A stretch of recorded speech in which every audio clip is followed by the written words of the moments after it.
श्रीमद्भागवत तृतीय स्कंद प्रथम अध्याय। सौनक आदि मुनि जने आनंद सुत सन्निधाने विदुर कथा मने चिंती विश्वास भावे पचारती। हे सुत तुम्भर वचन शुणी सन्तोष आंभ मन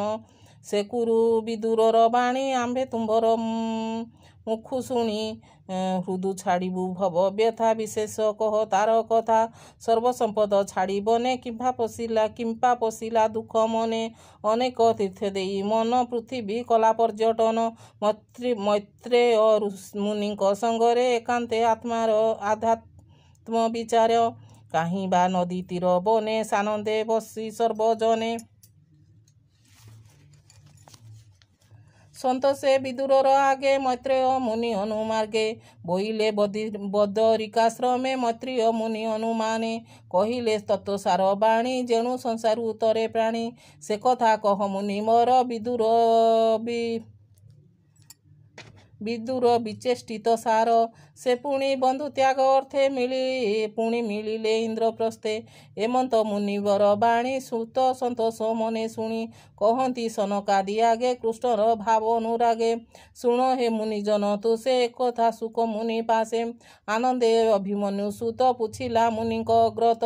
से सुख कहिले जेमंत एकथा शुण एकचित श्री सुख वाच सुख कहती भाव भरी शुण परीक्ष दंडधारी से द्रुत राष्ट्र जेते बड़े निष्ठुरहीन बुद्धि हेले अधर्म धन से संचयी निज सुत को भोग देई पंडुसुत को देखी भिन्न निंदई निष्ठुर पंडुसुत को देखी भिन्न निंदई निष्ठुर वचने बालके पितृहीन होई मातार संगे दुख सही हस्तिन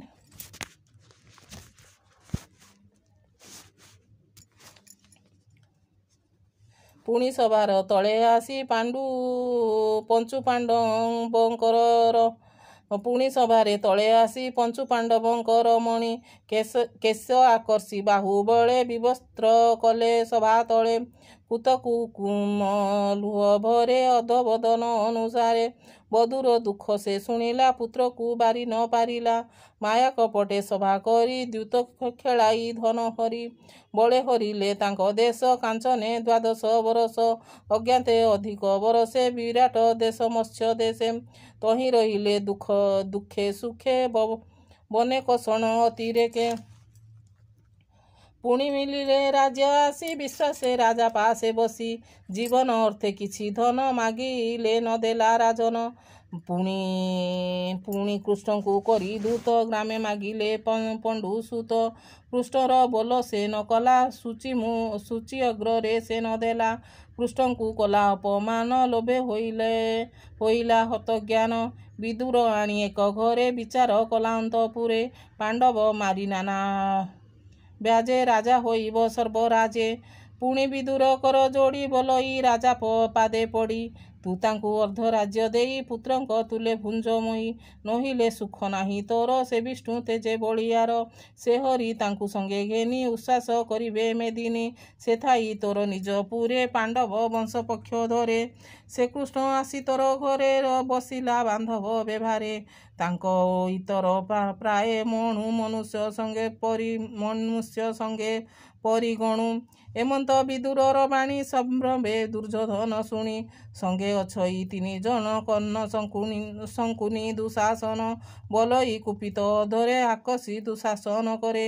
एदासी पुत्र मोर घरे बसई बांधव व्यवहारे एमर नित्य अन्न खाई पंडुसुतंक हिते थाई कृष्ण को घेनी भाड़े नित्य मोर विनाश घेनी चित्ते कृष्ण को घेनी भाड़े नित्य मोर विनाश घेनी चित्ते एमंत बोली विचारिला कोपे अनेक गाड़ी देला दशने कामुड़ी अधर बोले भंडारू दूर कर एहाकू दंड हे नथुओ राजू बाहर करी दियो एमंत तार वाक्य शुणी ब्रज पढ़िला प्राय मणि एमंत निष्ठुर वचन शुणी होइला हत ज्ञान ज्येष्ठ भ्रातार तुले थिला राजा ही आश्वासना कला तत्क्षणे उठी से विदुर चित्ते चिंतई चक्रधर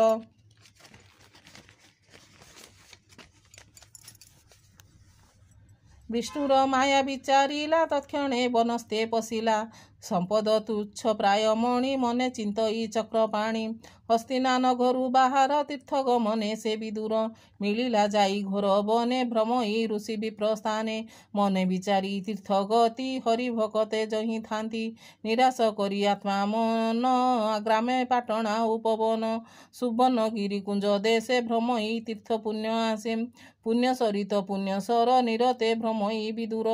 ଅନନ୍ତ ସିଦ୍ଧଲିଙ୍ଗ ଜହିଁ ଶୁଦ୍ଧ ପବିତ୍ର ପୁଣ୍ୟମୟୀ ଏମନ୍ତ ଅରିଖିତ ବେଶ ଧର୍ମ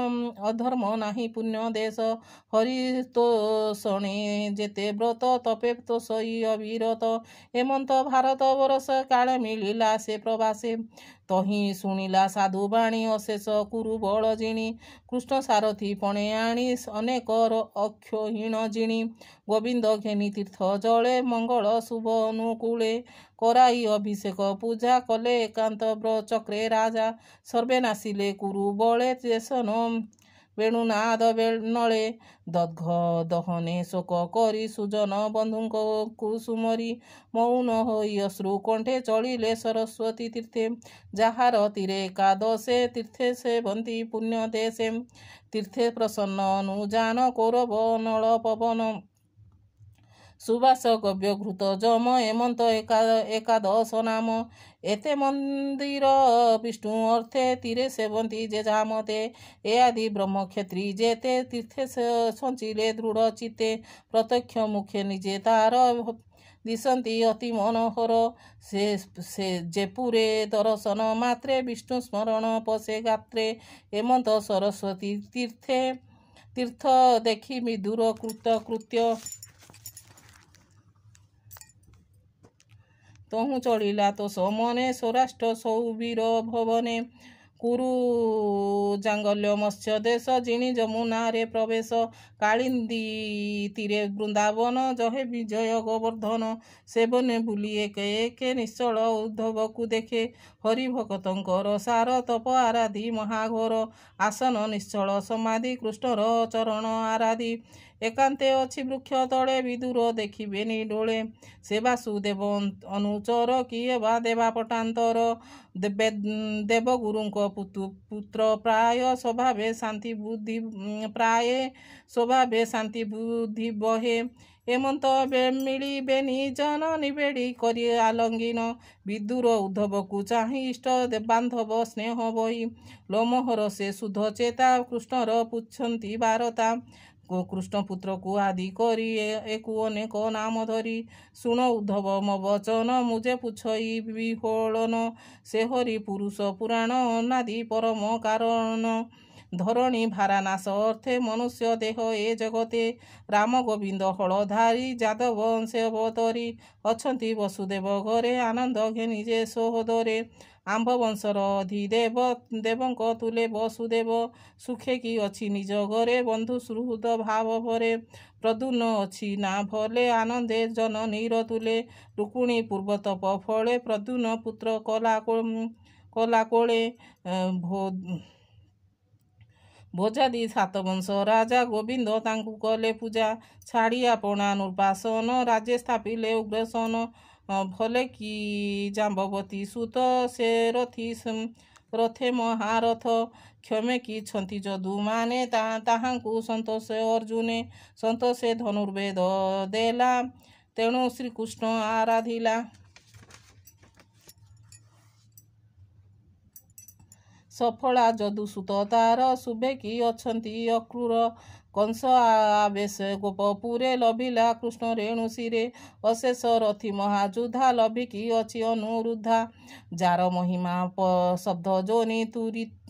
ତୁରୀୟ ତତ୍ତ୍ୱ ସଙ୍ଗେ ଘେନି ସତ୍ୟଭାମାର ପୁତ୍ର ଯେତେ ଭଲ କି ଅଛନ୍ତି ସମସ୍ତେ ପ୍ରଦ୍ୟୁମ୍ନ ଭଲ କହ ଭଲ କଥା ଯେ ଭୀଷ୍ମ ଅତି ବଳବନ୍ତା ଯାର ଚରଣ ଘାତ କୁବେ ପଶେ ଶରଣ ଭୂମି ତାପେ ଅର୍ଜୁନ ଅଛି କି ଭଲେ ନିରତେ ଗୋବିନ୍ଦର ତୋଲେ ଗାଣ୍ଡିବ ଧନୁ ଧରି କରେ ରଣେ ତୋଷିଲେ ଶୂଳ ଧରେ ନକୁଳ ସହଦେବ ବାଣୀ କୁଶଳ କହ ପରିମାଣୀ ଅଶ୍ବିନୀ ନାସିକା ବିବରେ ଜନ୍ମ ହୋଇଲା ଏକ ଶିରେ କେ କହେ ତାର ଗୁଣ ଗ୍ରାମ ଦେବଙ୍କ ବ୍ୟାଧି ହରେ ନାମ ତାହାଙ୍କ ବୀର୍ଯ୍ୟ ଜାତ ହୋଇ ସୁନ୍ଦର ରୂପ ମନ ମୋହି ପାଣ୍ଡବ ଚକ୍ଷୁ ସେ ବୋଲାଇ କହ କୁଶଳେ କି ଅଛଇ ଦେଖ ଏ କୁନ୍ତି ଗର୍ଭ ଅର୍ଥେ ସ୍ୱାମୀଙ୍କୁ ଚିନ୍ତେ ଅବିରତେ ସେ ସ୍ୱାମୀ ବିନୁ ସୁତ ଲୋଭେ ଜାନାମ ଚୌଦିଗ ଭାବେ ତାହାଙ୍କୁ ଛାଡ଼ି ଭୋଗ ବିନେ ରହିଲା ପୁତ୍ର ସ୍ନେହ ମନେ ଯେ କୃଷ୍ଣ ପରମ ମଙ୍ଗଳ ଆନନ୍ଦ ମାନଙ୍କର ମୂଳ ତାର ଚରଣେ ସେବା କରି ମୁଁ ଏବେ କାନନେ ବିହରି ଦେଖ ଉଦ୍ଧବ ତା ମହିମା କହି ନ ପାରେ ଗୁଣ ସୀମା ଏ ଯେତେ ଥିଲେ ମହି ତଳେ ଅନେକ ଅକ୍ଷଣ ମେଳେ ତାହାଙ୍କୁ ମାୟାରେ ସଂହରି ହେଳେ ତ୍ରିଭୁବନ ଉଦ୍ଧରି ସେ ହରି ଶୁଭ କଥା ମୋତେ କହ ଉଦ୍ଧବ ସୁଧ ଚିତେ ଏମନ୍ତ ବିଦୁରର ବାଣୀ ଉଦ୍ଧବ ମନେ ପରିମାଣି ଚିତେ ଚିନ୍ତିଲା ନାରାୟଣ ସୁଜନେ ଏକ ମନେ ଶୁଣ ହରିଚରିତ ସୁଧାରସ କହିଲେ ଜଗନ୍ନାଥ ଦାସ ଇତି ଶ୍ରୀମଦ୍ଭାଗବତେ ମହାପୁରାଣ ପରମହଂସ ସଂହିତାଏ ବୟାସିକା ତୃତୀୟ ସ୍କନ୍ଧେ ବିଦୁର ଉଦ୍ଧବ ସମ୍ବାଦେ ନାମ ପ୍ରଥମ ଅଧ୍ୟାୟ।